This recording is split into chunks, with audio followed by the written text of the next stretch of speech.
Thank you all very much for coming. As said, I'm Doug. I work on the just-in-time compiler here at Null.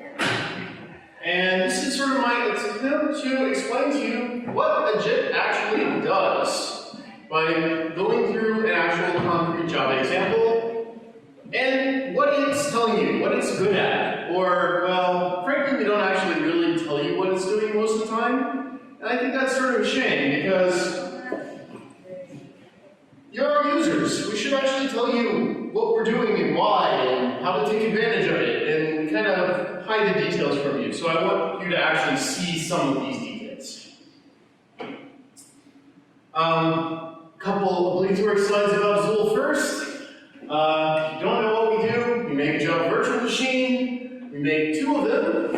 One called Zing, which is a very different from Hotspot. We have a completely different garbage collector. We support up to 2 terabytes of heap. We have very short pause times, shorter than any of your Hotspot collectors. And, well, what I'm actually working on is not the garbage collector. I work on something called Ready Now, which is our solution for low latency applications, basically high frequency traders, those sorts of things, which have very tight time frames. I think we even had one customer who was measuring performance in terms of microseconds. So my goal is to get rid of warm-up jitter. And we also have something that's a little more stock called Zulu. It is OpenJDK, which we provide support for going back to Java 6. And we also are moving more and more into the embedded space. So we already support x86. We're working on support for ARM, ARM64, PowerPC, those sorts of things. So. Okay. What is the goal for today? I have a seemingly modest goal, which is to understand these 5 lines of Java code. Array list for each. Takes a consumer, it's an action, it's a functional interface. We loop over all the elements in the element data, and we pass them to the action. That's it. This seems like a modest goal. I know you're thinking, really, 5 lines of code, that is it? I assure you, there is actually a lot going on there. And we're going to go through and dissect it a little bit at a time. Now, the actual implementation of for each is a tad bit more complicated. It's, we'll call that 10 lines of code. There's this extra stuff about the mod count. We're not really going to worry about that. But there's also this pulling of things out into local variables. And there's actually a reason for doing that. But we kind of have to understand a lot about what a compiler is and isn't good at before we can get to why the author of this JDK function might have actually done this. Okay, the first thing you should understand about the just-in-time compiler is it's a compiler. And there's something sort of universal about that. You might think, say, Java and JavaScript are really different, and okay, maybe they are, but if you look at something like LLVM, it's compiler backend. It is now the compiler backend for C, C++, Objective-C, Swift. There's support to use it for Android. There's support to use it as the 4th level JIT in Safari.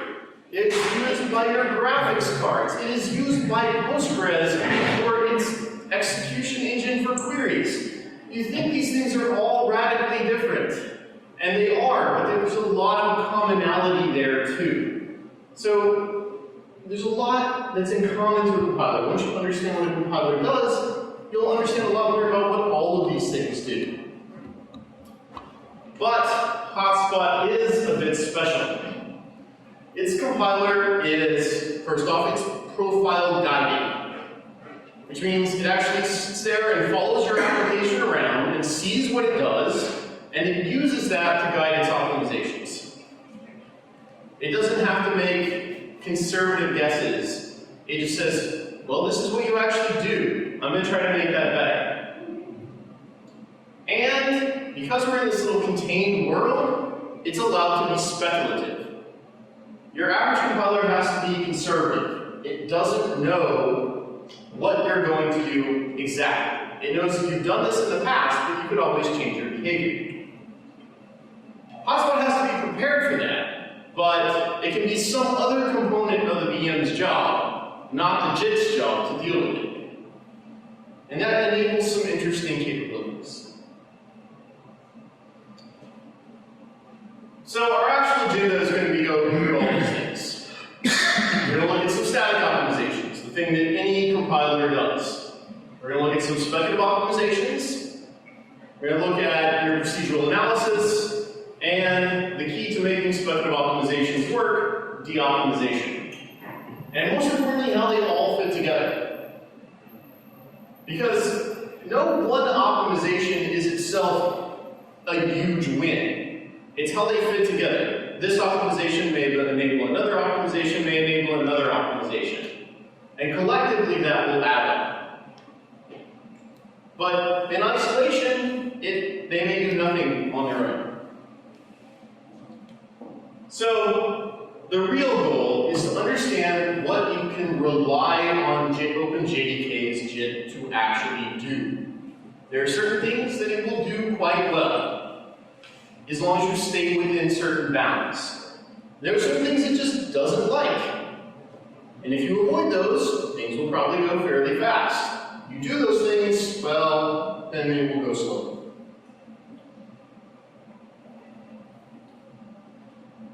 I don't want to spend a great deal of time talking about how the JIT actually gets triggered. That's fascinating. We could spend an hour or more talking about just that. But for the most part, you can just trust that things get compiled. But we'll just explain a little bit. In Java 8, there is now, on by default, this thing called tiered compilation. And that means we don't have just one JIT, we actually have two JITs. They're called C1 and C2, the first compiler and the second compiler. And so when your application starts running, you're running quite slow. You're running in the interpreter. Not every VM has an interpreter. J9, JRocket didn't have interpreters, but Hotspot does. Zing does as well. But the interpreter is slow. We don't want to spend a great deal of time there. The interpreter's main job is to find out what's hot. And it does that by just simply saying, how many times was this method called? How many times was this loop run? And once you reach a certain threshold, we kick in the first JIT, C1. And at that point, your performance will probably increase by about 5-fold. C1 is quite a bit faster than the interpreter. Could be more than that. We'll run there for a while, but while we're running there, we're also profiling the application. We're sampling the behavior. And we sample things like, is this branch always true? Is it always false? What type do you use at this call site? You know, you're calling object equals, but maybe you're only doing equals for strings. We're tracking all of this stuff to see what we can optimize. And then, once we've run a little while longer, we'll trigger C2, the second compiler. And all that information is fed into it so it can do these speculative optimizations, and it will run 10, 100, even 1,000 times faster than the interpreter, depending on the piece of code. And this is where your performance is really going to come from. Basically, if your method didn't make it to C2, it's not going to be a hottie. It's not going to contribute meaningfully to the throughput of your application. From what I've looked at in various applications, I usually see maybe around 10,000 JIT compilations.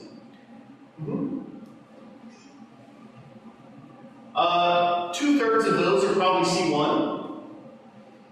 Another third is C2.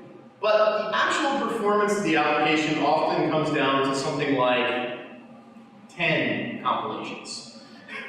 There are only a very small handful that really actually contribute to the performance, the overall throughput of the application. 6 months ago, I guess it was, maybe 9 months now, I was optimizing the performance of a big data framework, and it came down to identifying the 10 lines of, in this case, Scala code that I had to make run faster. Make those 10 lines run faster, the benchmark, the throughput goes up twofold. It can be that small. It's a very small portion of code that really matters. So if it didn't make it to C2, it's just not even relevant in terms of discussing throughput. So this talk is going to focus on the final tier of execution. When I say JIT, I basically mean C2. C1 is interesting. It does some cool optimizations of its own. It has some interesting capabilities that C2 does not. But ultimately, the hot code needs to get to C2, and we're interested in what it does. And there is one more aspect to my diagram from before. This sampling period. It's a brief period. It may or may not represent the behavior of the application for the entire run. As with any sample, it could be biased.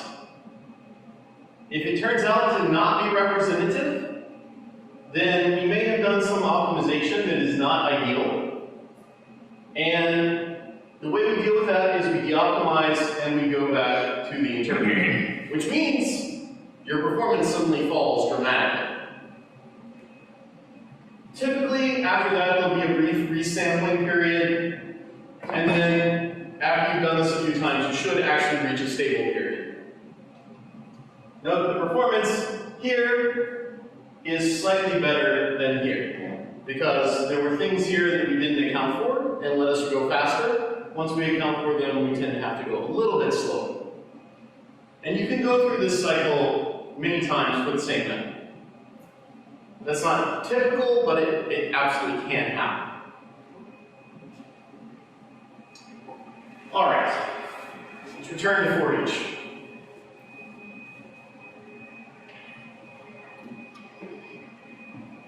First, we're going to make this slightly simpler. We're going to change what was this dot size to this element data dot length. Like, that's longer. How could that be simpler? Simpler for us, not for you. What? This is what's easier for the compiler. And we're going to change it to an erasure. So we're not going to worry about a collection that can actually have its size mutated or any of those sorts of things. You just give it all the data, it's there. You can think of element data as being final. And this turns out to be a little simpler for the compiler.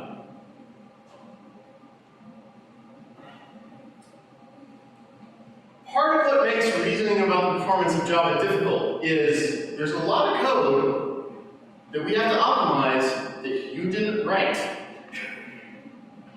It's implied. There are all these implied safety checks to protect you from getting seg faults, to protect you from overflowing buffers. But it's there. And we have to try to then prove it away. So here's some of what you would actually have to add. Now it's no longer 5 lines of code, it's 12.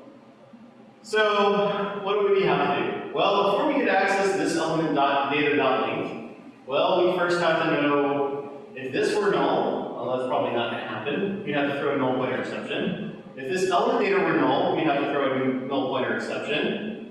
We have to do the same thing inside the loop body. Before we can access element data sub I, we also have to check the bounds. If I is less than 0, throw an array index out of bounds exception. If it's greater than or equal to the element data.link, do the same. If action is null, throw in a null pointer exception. You have to check all of these things.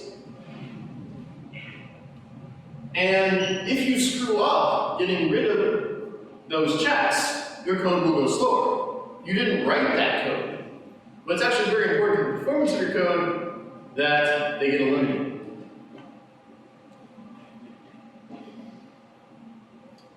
Well, this one is easy. We can decide for this, do we check before the call or do we check after the call? As it turns out, we decided we check before the call. That's what this is. So once we're in the method, we know that we've already proven that this isn't null. So that's fine. That just doesn't happen. We don't have to check that. Every other parameter we have to actually check, but this is special. We know that we check it before the call. The other parameters we don't.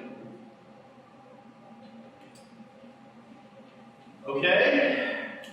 What about I less than 0? I starts at 0 and it's incremented by 1. Does that mean it is strictly less than, greater than or equal to 0? No, no. We can have integer overflow. Well, that's annoying.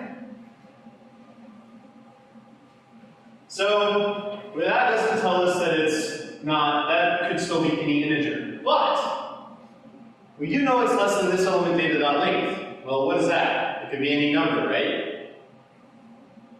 No, as it turns out, it has to be a number between 0 and int max. So, we know that I is less than int max. And we know I on the high side. We know I is greater than 0 on the low side. And it increments by 1, so we know it's in the range 0 to int max.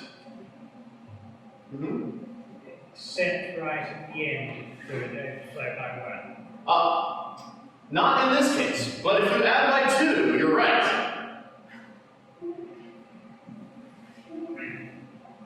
Oh, this. Got it. Yes. So yes, that is a possibility. Yes, we've actually seen a fun case of someone writing an infinite loop by incrementing by 2. That greatly confuses the JIT. There is a question. On the previous slide, you had to check for if this is not, I mean, how does it even get into the method? Well, that's what I was saying. You can decide, do you check before or do you check after? As it turns out, we decided to check before, so you don't get into that situation. Okay. Right? But every other parameter, because this is sort of logically a parameter, right? You have to do null checks. Okay. So yeah, that one is the easiest problem to get rid of. Thanks. Okay, so now we know I is between 0 and int max. This can't be the case. It just goes away. This is actually part of the type of I. We have a system for describing the types of integers. A increment could be 3. That's, yeah. It's the set of values that variable can hold. 3 is a type. But we do these ranges. Yes? So just out of curiosity, the special case array length to be non-negative? Yes, you know that you can't create an array with a negative length, so it is implied to have a certain constraint. So that's why it works. So you know that the array length is actually between 0 and int max. So that, and then you merge that with your other bound of 0, and so you know you have a value between 0 and int max. Okay? Now, this one. I greater than or equal to the element data.length. This is where it gets a little strange sounding. We actually don't like greater than or equal to. That's complicated. We don't like to have more patterns to deal with than we want. So we say, well, that's not less than. Like, how is that simpler? Well, it's half as many patterns to deal with. And so, as it turns out, that works out really well because we've already checked that here. We've already evaluated I less than this element data.length here. So, as long as nothing changes between there and there, it's the same value. So, it's implied that it was true if we got inside. So, it can't not true is false, and this can't happen. That's why having this value is easier. If this is this dot size, it has no relation to this check. You'd have to backtrack and find out that they're related, and that may not happen. And then you end up with 2 checks. You end up with the loop check, and then you end up with the actual bounce check. You have to do both of them. We call this canonicalization. It's really just sort of a form of normalizing your data. Right? You got weird patterns in your log. What do? You recognize it, you turn it into some normal form, and you process that. Turns out, compiler is kind of a big glorified regex. So, normal data processing ideas apply. But, there we go. We can get rid of that. There are two optimizations. There's one called common subexpression elimination. That term is sort of easily understandable. What Hotspot actually uses is global value numbering, which is slightly different but related. And that's how we recognize that you're doing the same computation twice. Okay? And this is what I already said. Having this dot size here creates a mismatch between this. So. All right, we're doing pretty well. We got rid of a lot of checks. What are we left with? Well, we're left with some null checks. We got this element data equals null outside the loop because we have to do the link. Then we got it again inside because before we do the element lookup, and we also have action equal the null check for action as well. What are we going to do about those? Okay, well, clearly, that one's going to be hard to do much about. Maybe we can do that common subexpression thingy here. And, well, what are you going to do about that? It's the very first check for action. What are you going to do about it? All right, well, we will get rid of these eventually. But truth be told, there are array checks that are null checks that we cannot get rid of. We have to keep them.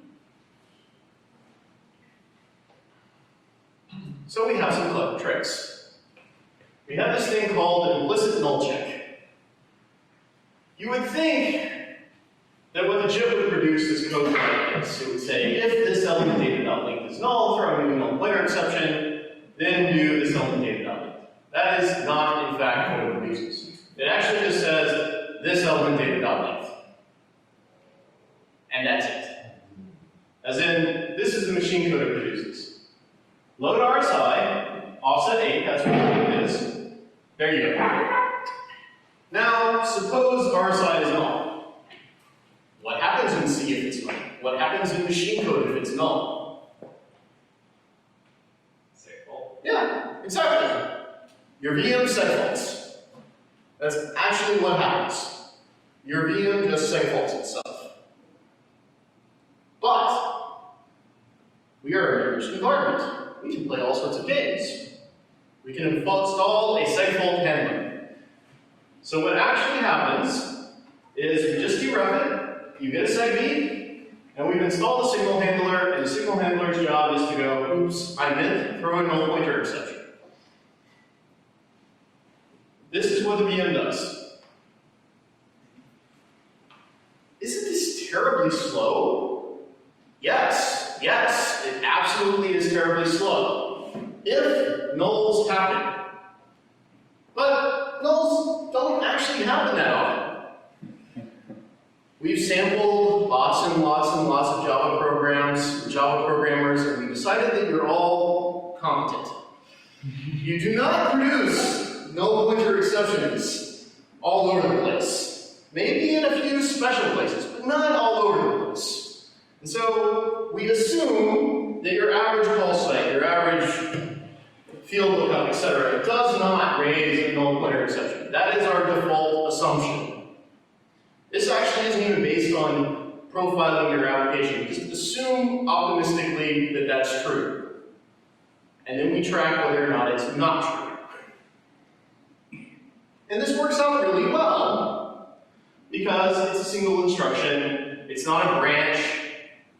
So even though that branch would be very predictable, it would still put pressure on the branch prediction table, on the hardware, so it's better to just not have a branch. After all, the Intel memory management system is Turing complete. It can do a conditional check. So we let it. Now, if nulls happen with some frequency, this is a really terrible idea, because you've got to track through the hardware, through the OS, back into user land. That is slow. So if that happens, we will switch strategies. Let's see.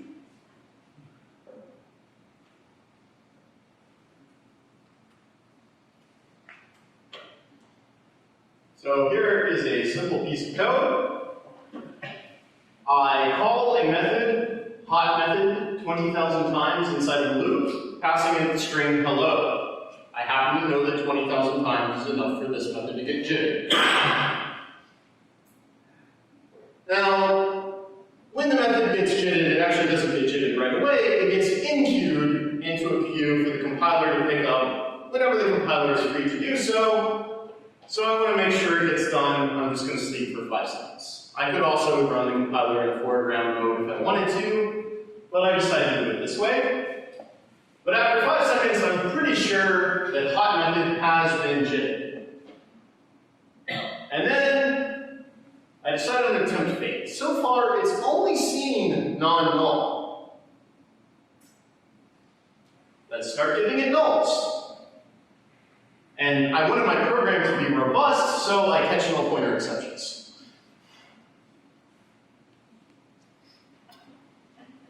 Alright, so what happens?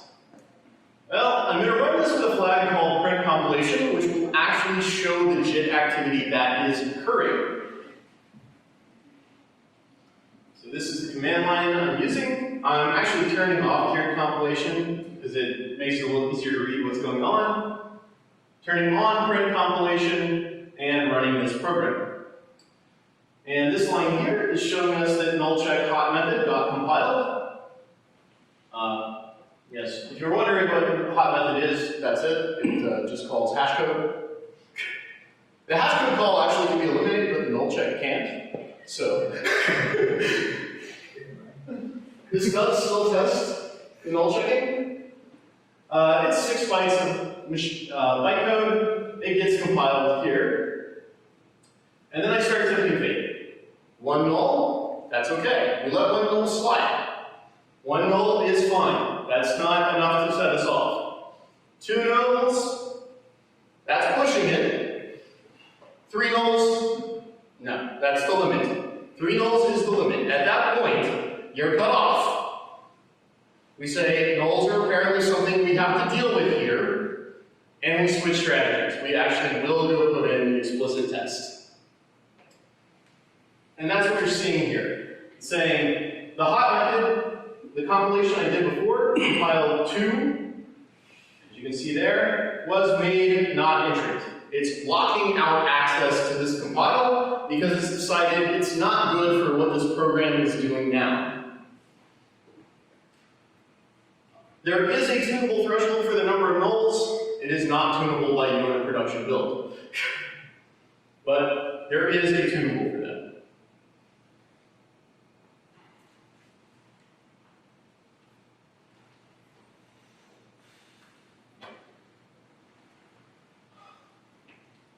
The good thing about the way this works is this locking out is actually lock-free. We actually just patch a call at the top of this, patch a location at the top of this compilation made by C2. And so when someone tries to call it, we reject them, and we go back and we try to find a better compilation. If there isn't one, you go back to the interpreter.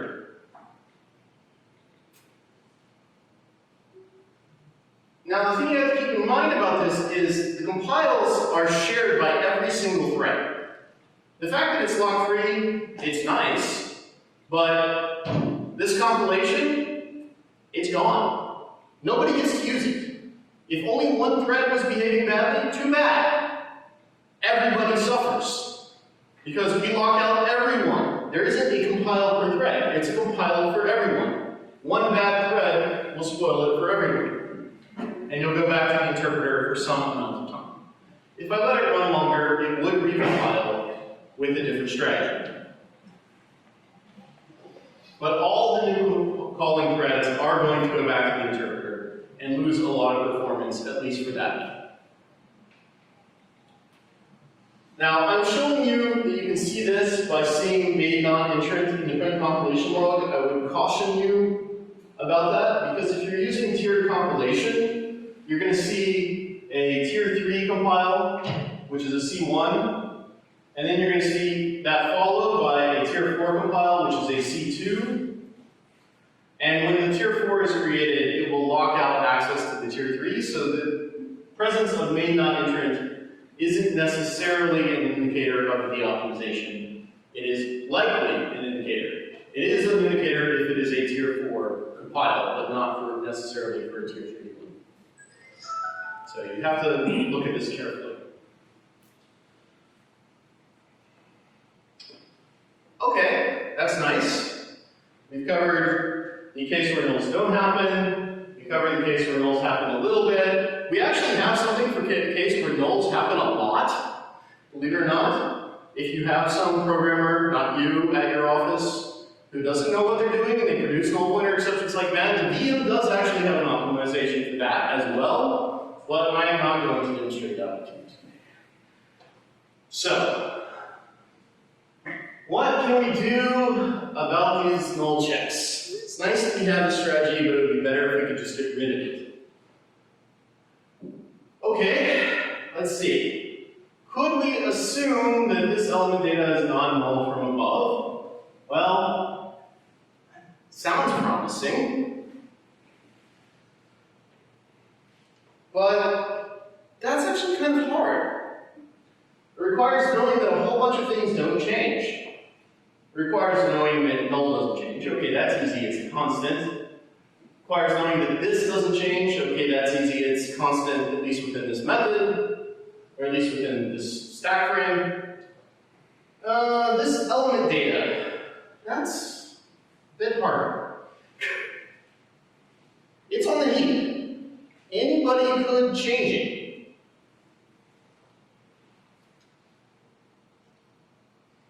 The other easy one is actually the local variable. It's not in shared memory, it's on a stack, used by just one thread. But there's only one check to it. What are you going to do about that?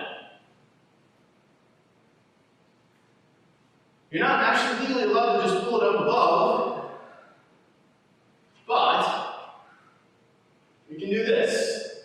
We do loop peeling. So we take the first iteration off the top of the loop. Could be more, but one will do in this case. And we see if that lets us optimize the remaining iterations. So we have 0 is less than this element data.length. That's the balance check for I is 0.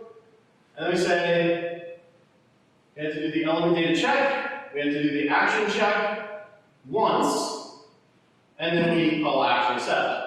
But after that, action's a local variable. We can see nobody's changing it. It's not on heap. So action doesn't change. If it wasn't null here, it's not null here. If it was null here, we left and we don't care.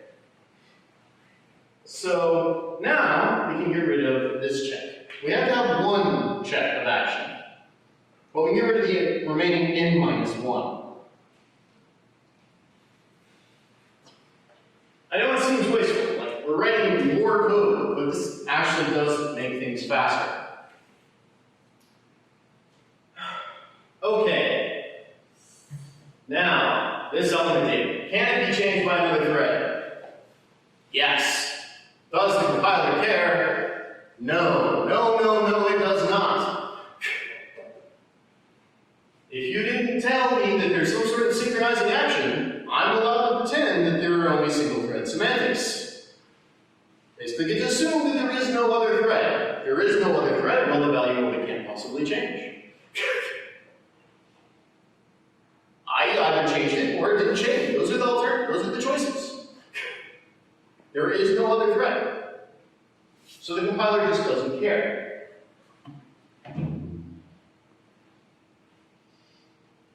What we would like to be able to do, knowing that it doesn't change, is to basically take this element data and pull it into a local variable.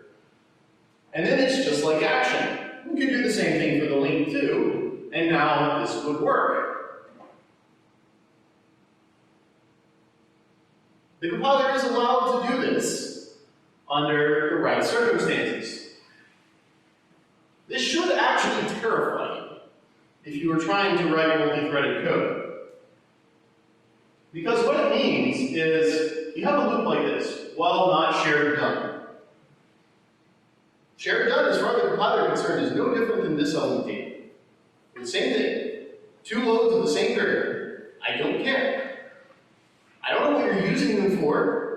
I'm allowed to collapse loads of the same variable together. I'm allowed to pull this out into a local variable and call it good. So, it's actually allowed to take that and say, local done is equal to the shared done. Forget whatever that other thread is doing. Doesn't matter. Okay, if it was false, great. Well, not false. Spin indefinitely.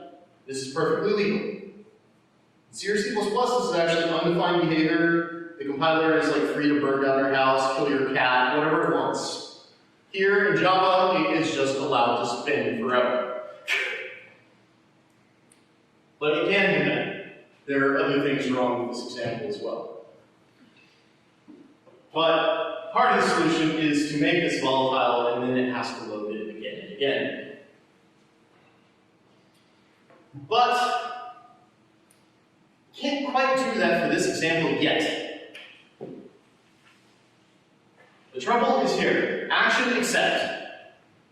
Could action accept change this element data?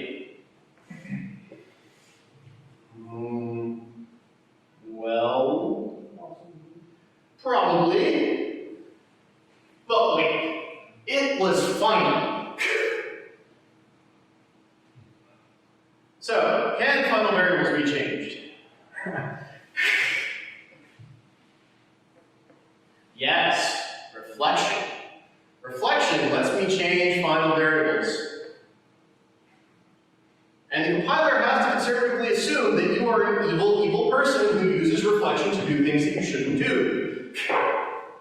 Basically, the compiler has to assume that every call is a black box that contains all the evils of the universe, and it cannot optimize around that.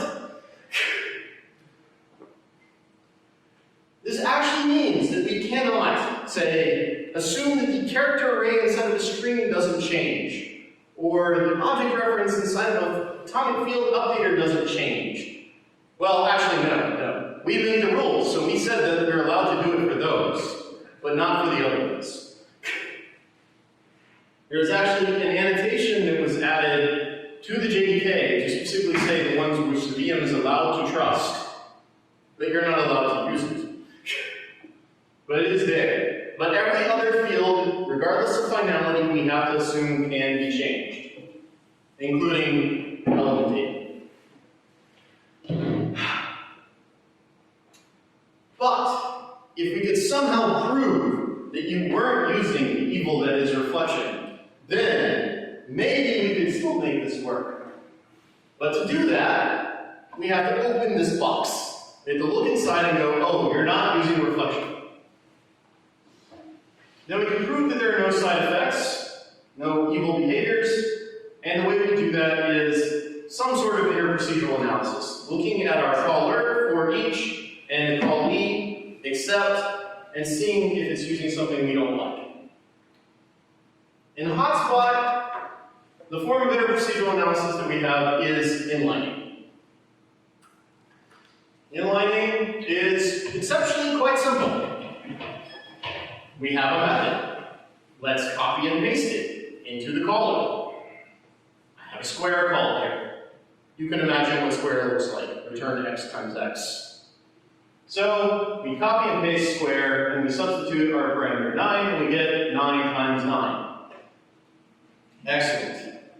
And then we do the most boring optimization in the world, called constant folding. We say, you know what? That's 9 times 9? 81. Impressive, I know.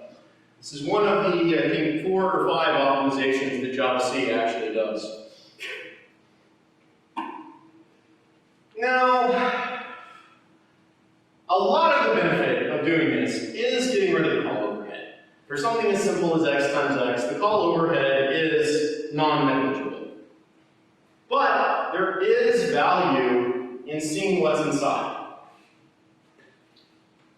Eliminating the call is going to give me about a 10x difference. I wrote a simple benchmark.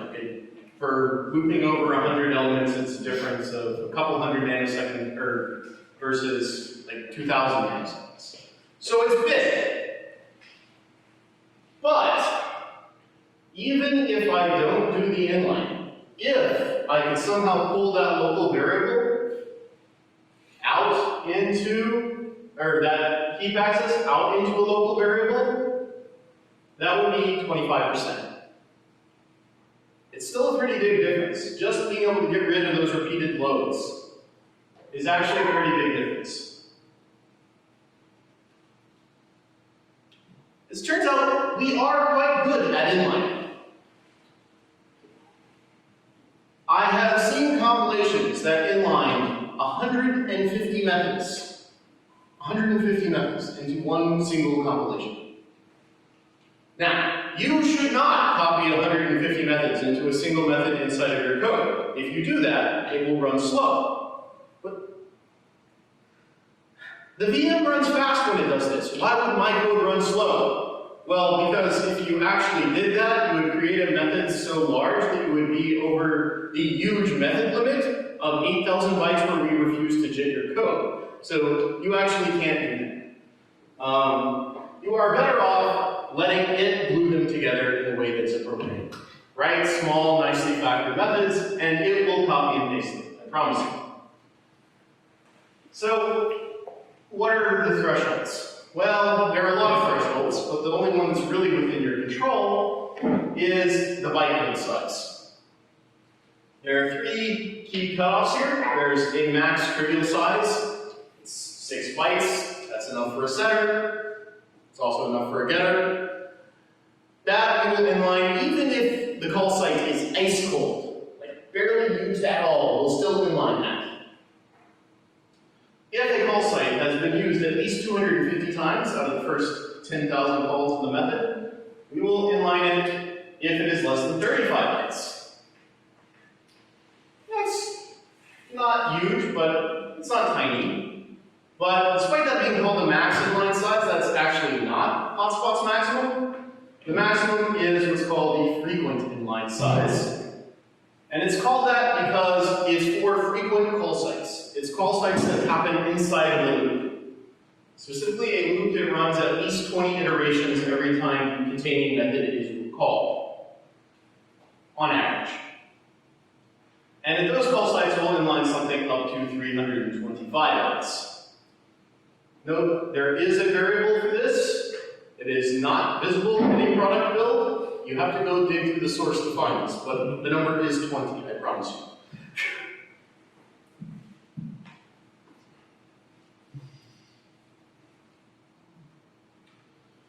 Okay, that's nice. But how are you going to inline this? Yes? All those byte counts are counting byte code, not compiled code. Correct, yes. There are things based on compiled code and a variety of other weird heuristics inside of Hotspot. Those are not really within your control in any way, shape, or form. This is the one that you actually have some influence over. So, okay. But we still have a problem here. Consumer accept. Consumer is a functional interface. Its whole reason for existing is for there to be a million implementations of consumers. How do you know which one to inline? It's a dynamic call. What are we going to do? Well, as it turns out, getting rid of these dynamic calls is so important that we actually have 4 different strategies to do what we call devirtualization. Because in C, these are C++, these would be tagged virtual, so it's still called virtual inside of V. We could do it through static analysis. C++ could do that. We can do something called class hierarchy analysis, which is based on the assumption that the world is closed, and we can see all the implementations that exist. Although, keep in mind, you can always lazy load a class in Java, so the world is never actually closed. We could follow your application around and see what types you actually use. Yeah, we have that mechanism. And then we have one more called unique concrete method. I'm not going to show you that one, but I will show you the other 3.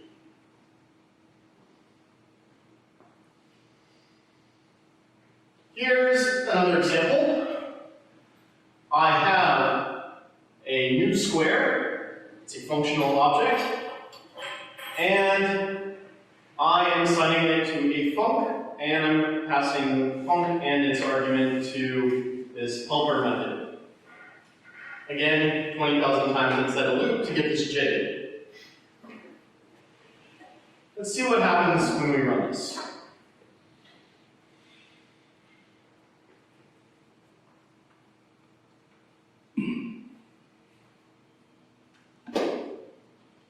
Right, that's what we're going to run. This time I'm running with a crazy amount of VM arguments. Print compilation, which you've already seen, minus background compilation, so this is now doing all compiled compilations in the foreground. Unlock diagnostic VM options, which then lets me use the last thing, which is what I'm really after, print inlining, which will actually show me what the VM is inlining. You wondered why I ran with this? It's because if I don't, the inlining output will be interleaved between multiple threads. Makes it rather unreadable. So here's what we got.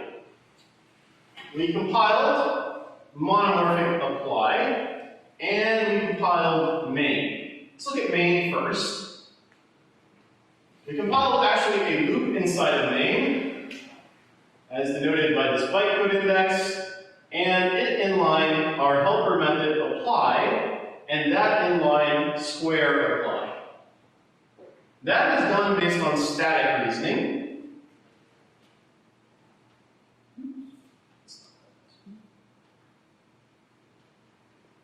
So what we did was, in the context of main, we can actually look and say, you know what? I'm just creating a square here. That means the thing inside of func is always a square, which means the value I'm passing to apply inlined into main is always a square, which means when I get down here, func is always a square, so I must be calling square apply. This is static reasoning. You know what this is? This is type inference. We do right to left type inference in the VM. It's just a cruel joke that we make you type all this information on the left-hand side anyway. We don't actually need you to do that. We're going to do the type inference either way. Well, we can do that, that works, and that will get inlined.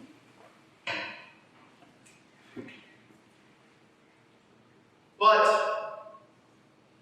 up here, in monomorphic apply, the helper method, I could be taking in any arbitrary function.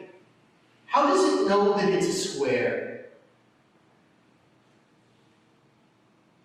Well, it knows it's a square because the only function that exists in the universe right now is a square. There are two options. Either func is null, or func is a square. Those are the two choices. So it assumes, after the null check, that it must be a square. And it's still inlines it. This is based on the idea that the world is closed, that the only function that will exist is a square. But you can always load another function. So what happens then? Okay, we can do that.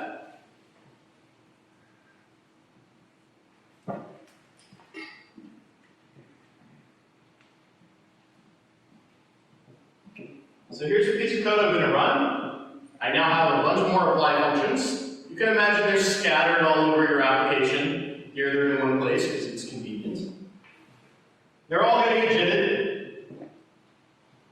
And then, after they've been JITted, I merely hint at the notion that there may be other types of functions in the universe. I load square root. Nope, I didn't actually use square root. I didn't create a square root. I'm never actually going to use the square root, but I loaded it. I've suggested that there may be other types of functions in the universe.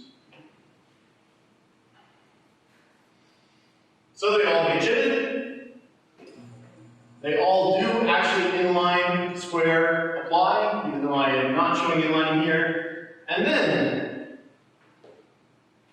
when I loaded square root, which actually happens before this output line of output, all of them get made non-integer. All of them deoptimize. Now, we can make one method non-entrant lock-free. We can't do arbitrarily many lock-free. This is actually a stop the world pause in VM. You may not know that there are other types of stop the world pauses in the VM, but there are, and this is one of them. The other thing I did when I ran this example was I ran with print save point statistics and print save point statistics count equals 1. Save point is our generic name for stop the world pauses. And that's what this other output is. This is other stop the world pauses when it enabled bias locking and when it de-optimized these methods. These are stop the world pauses.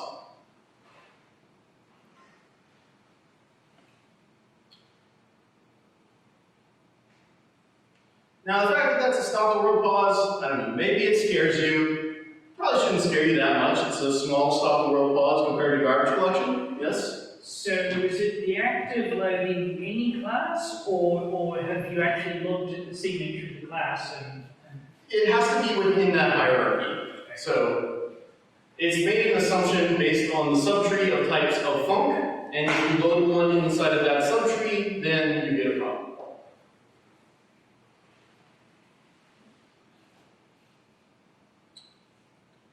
So, not only is it not lock-free, it really hurts. Not only do new calls to these methods bail, all things returning into these methods also bail to the interpreter. Across many methods, across all threads. This could be a dramatic slowdown. Now, usually you find most of your class loading happens during VM startup, and this sorts itself out fairly quickly, but not always. As I said, part of my job is to get rid of these unpredictable things, and I was very happy in a recent release when a customer who previously experienced one of these 75 minutes into their run, with the latest update of our code, experienced it 75 seconds into their run. So, that was a little more predictable. But this actually doesn't apply to our array list example, because there is no interface hierarchy analysis. There is class hierarchy analysis. There is CHA, there is not IHA. This doesn't apply to interfaces, and lambdas have to be interfaces. Instead, what we are using, which is what we would use as a fallback for the prior example, and what we always use for interfaces, is a type profile. We go around, and in each call site we go, there have been 15,320 calls. Of those, 10,210 were squares, and 5,120 were square roots. And we say, let's inline both of them. We can inline just one, we can inline both, and then ultimately we'll give up. So when we do this, we actually have to put a type check in. So we say, if the function is a square, use the inline square code, maybe else do an uncommon trap, a bail to the interpreter.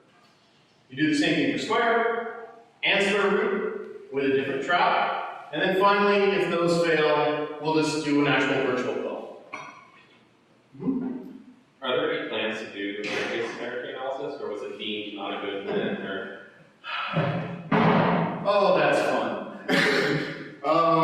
As it turns out, interfaces are not something that are checked well by the verifier, and because of that, you cannot safely do interface analysis. Yes.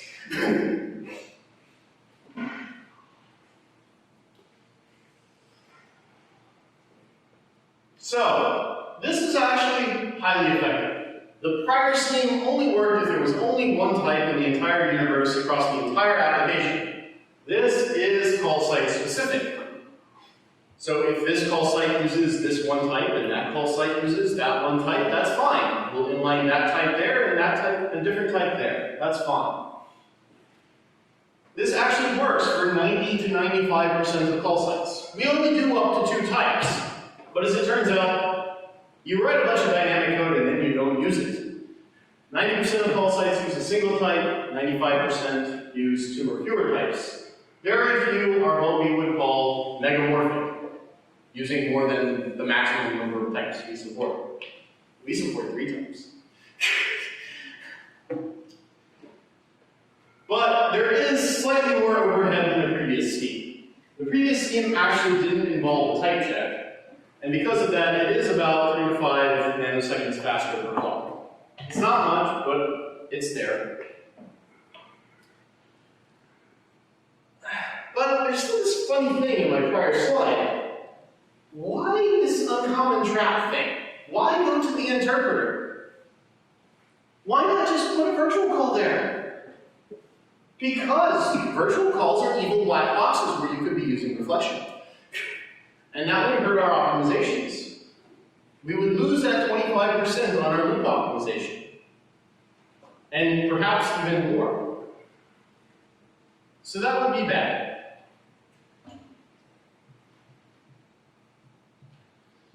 Okay, it's all well and good, but how do you know if these things are happening? You now have a little sense of what the VM is actually doing, but how would you actually know? Well, rather than having to deal with all those arcane flags I've been using, you can get Hotspot to produce this lovely XML file for you. Far more human readable. You just have to use this log compilation flag along with the unlock diagnostic VM options. So we'll do that with a similar example to before.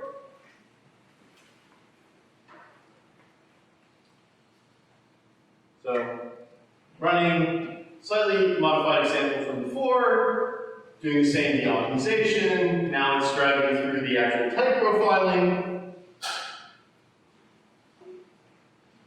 And there, I have a pretty XML file that tells me that it inline the method. Wonderful. Okay, that's not terribly useful on its own.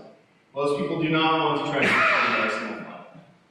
But there is a tool created by a guy named Chris Newland that will actually let me see all of this and do it.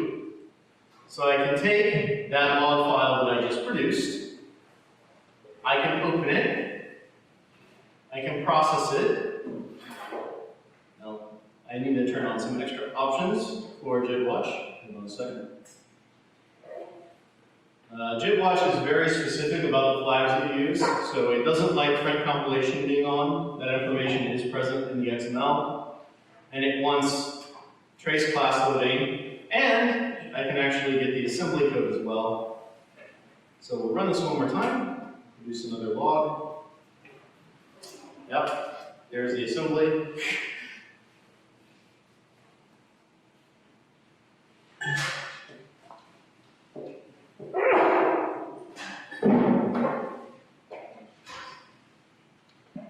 Small file again, and we'll load that instead. Now it's happier. Yes. Okay, so it's showing me what was compiled by package. So this is my main. Here are all the things it JIT. It will actually tell me all sorts of things like the loop count, the last compile ID, how many times it decompiled, its invocation count, lots of different things. And I can open it with this try view. And if you set everything up correctly, you can actually see the Java code next to the Java bytecode next to the assembly. And this invoke virtual here is highlighted in green because it got inlined. And if I go look at it a little closer, I might actually be able to see that multiple things got inlined if I found the right one. Yeah, there we go. This one. Inlined 2 different methods. So it is all there. It's a little hard to read. It will also highlight, say, invoke static calls that didn't get inlined because they're over one of those size thresholds. And it'll highlight those in red. You can go figure it out if you're so inclined. Unfortunately, JIT Watch isn't going to help you with the optimization. For that, you really are sort of stuck with the log. Run similar example, generate a log again.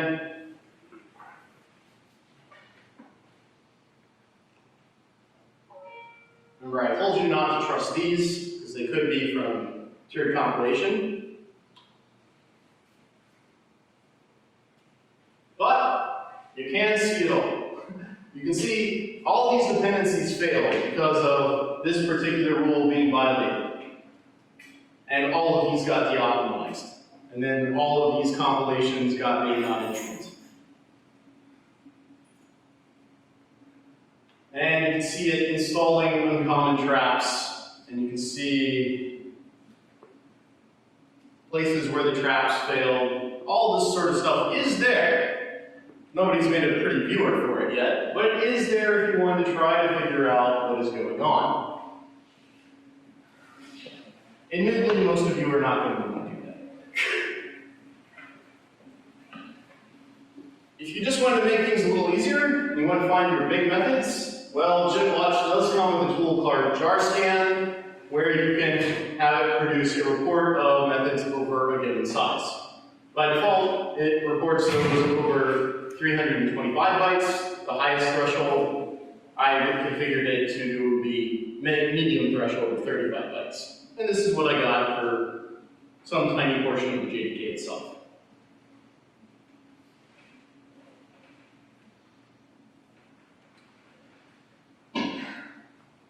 Did we actually solve our problem at the very beginning? Well, not entirely. This call site honestly could be megamorphic. That's sort of the whole reason for taking a functional interface in the first place, which means here we could change the element data. Could our action object say add to the array list? Sure. Would that change its size? Yes, it would. Then we can assume those are constant over the loop. Or can we? Well, you can if you're the author of the JDK class. The rule for strings is the function object passed before each isn't actually allowed to modify the string. The JDK author said that's the rule. He's free to ignore any changes you make to the collection if he wants to. He said he is. The compiler is not allowed to do that, but he can do that. And so what he's done is he's pulled these things out into local variables, effectively ignoring any changes you might make to the collection because you're not supposed to do that. And now these are loop invariant, and you do get to keep the nice loop optimizations, and things run a little bit faster. Occasionally I do encounter someone who thinks, oh, you're adding a local variable, that's going to make things slower. Might happen if you pushed yourself over one of the inlining thresholds, but in all likelihood it's probably going to make things faster. But we did not accomplish the goal of understanding these 5 lines of code. That would take many more hours than we have. There are a lot of other loop optimizations we can do. We can do loop unrolling, we can do loop unswitching, we can do vectorization. I didn't even tell you how the garbage collector interacts with all this. That's fascinating in its own right. And I didn't even tell you what we do about this.size. I mean, you can't get rid of that for array list, can you? Well, turns out we can. We add a check that says, if this size is less than the element data length, well, then we get to assume that we're okay. If not, trap and go back to the interpreter. Well, it is an extra check. So we have games. We have lots of clever games. But you still kind of have to play by rules. So, we are basically a glorified pattern matcher. And I think you probably all had the fun of writing a regex to process a log file or something like that before. So I have to ask you, did you handle every single pattern correctly the first time? Did you account for everything? No. You probably covered all the cases that were in the actual files you had, right? Sure. Now, we don't have the luxury of getting it wrong, but we have the luxury of not dealing with certain patterns and making them faster. So, imagine you're us. You've got all these input programs. 9 people do it this way. 1 guy does it that way. What do? Well, I'm going to make the change that makes it better for 9 people. The guy who's weird, the hell with him. He can wait. I'm going to try to make it as good for as many people as I possibly can. So, Basically, we like normal code as defined by you or popular applications. The more people do something, the more we're likely to spend time optimizing it. We like tiny methods. We like immutability. We like local variables. Adding, final is good, although it doesn't help you a huge amount today. Adding local variables, explanatory variables, all these sorts of things are fine. What we don't like is weird code. If you think you're a special snowflake, be prepared for special treatment. We don't like big methods. We don't really like immutability. It's easier if we don't have to deal with it. And we actually don't like native methods. And that might be a little surprising. It's because native methods are black boxes to us. We can't open them and look inside. So we just have to assume the worst, unless they're the special ones that are built into the VM itself. There are only like 200 of those, but I/O will interfere with these optimizations. So what am I telling you? Well, basically, the code that's easy for you to reason about is the code that's actually easier for the compiler to reason about to a large extent. Write nicely factored things will glue it all together and probably make it run pretty fast. There are caveats, right? Like we don't like more than 3 types at a virtual call site. That will hurt you. And those are just sort of arbitrary limits that you would have to know.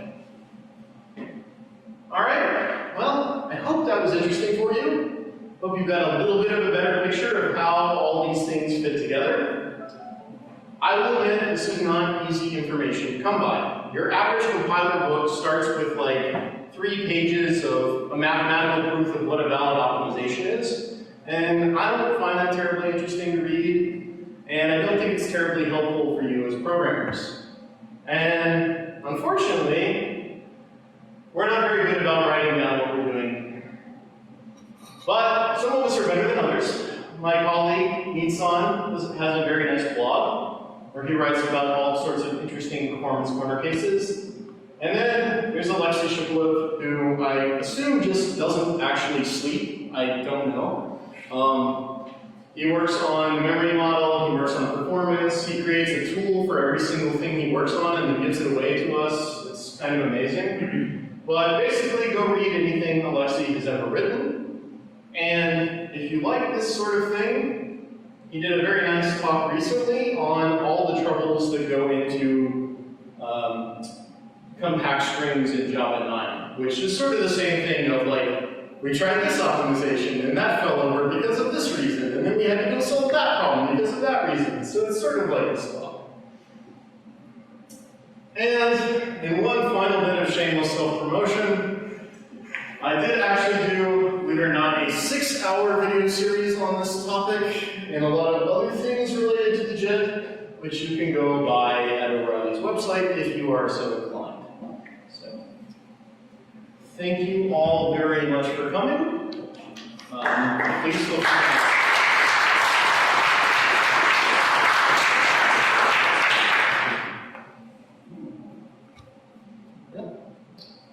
Does turning on the XML logging disturb the system enough to matter? I haven't honestly checked. I'm sure it can affect it. I know I've seen cases. It'll depend a lot, like I/O performance may come into play. But most of it is being written by the compilers, which don't tend to be as performance sensitive, since they're sort of running in the background by themselves. But as the compiler gets slower, then that means the VM has more time to gather profile data before the compiler gets through its whole queue, so the inputs tend to change a little bit, so it can happen, but probably not super likely. Those are fun to debug, I can assure you. I have to say one comment about this XML file. If you have several compiler threads, you easily could get a corrupted XML file. Yes. It's the first problem. And the second problem, if you have turned on direct compilation, you can do less than 2 compiler threads. Sorry. So the Twitter VM team actually ran into a similar problem about the GC log. And Yes. Like they have their own custom thing, Yes. but for us mere mortals, the suggestion is put those log files on a temp FS. Mhm. Yeah, I know Twitter hit some interesting problems, and is it Kirk Pepperdine, who does his own GC log processor, actually, he runs an actual finite state machine to de-interleave the patterns, because he's gone through and figured all the patterns out, and he runs through, it's ridiculous. I actually wrote a similar tool to deal with some of the problems you're talking about with this log compilation file. You mentioned that Azure changed bimorphic inline to trimorphic inline. Yes. How big difference you get? Approximately. Most of the time, not very big. In one particular case, big. So we do it very selectively. So when you're installing the custom segmentation fault handler, I assume that you should still distinguish between the segmentation fault handler for bugs in the VM, or if you God forbid have JIT. Yes. How do you do this? Based on the memory? We do bookkeeping about which instructions which addresses would fault, and would be a null pointer exception. Anything else is still flows through, and that's an actual crashing condition. So, but there are some wonderful problems that come out of this. We had a case recently with, well, this was like 2 years ago, when we were working on JSR Evoke Dynamic. And there was a condition that caused a seg fault, unfortunately at an address that was, at a location that was actually valid, during the bootstrapping of the VM itself, which caused it to try to load the null pointer exception class, actually before the null pointer exception class was supposed to have loaded, and then the whole thing just like crashes down in completely confusing ways. I don't remember exactly the manifestation, but it was fun. And another question about the assumption you make that this element data is, it's accessed from a single thread, because there is no synchronization associated with it. You still have to behave in deterministic ways if it's mutated. I assume you can't just corrupt data and such. That's right. So there are guarantees about atomicity, but yeah. The memory model is quite loose in what it actually allows. But proving, there are a lot of places where we're conservatively correct because it's too hard to prove certain things away. So we just have to say, well, we'll keep everything in order, we'll keep every single loader, every single write. But yes, there are certain types of corruptions that aren't allowed. And what can you do? Depends on the target, the hardware as well. Well, the memory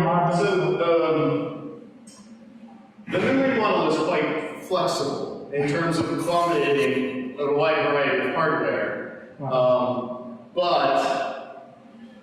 And then various hardware may have stronger guarantees. But like an interesting example of this is the memory model doesn't require keeping, say, 2 writes in order. x86 hardware will actually do it. But the Java memory model doesn't require it, which means the compiler is actually allowed to reorder the 2 writes itself. And that's perfectly legal. And then on x86, it just guarantees that they stay in the wrong order. Well, thank you all very much. I hope you enjoyed it.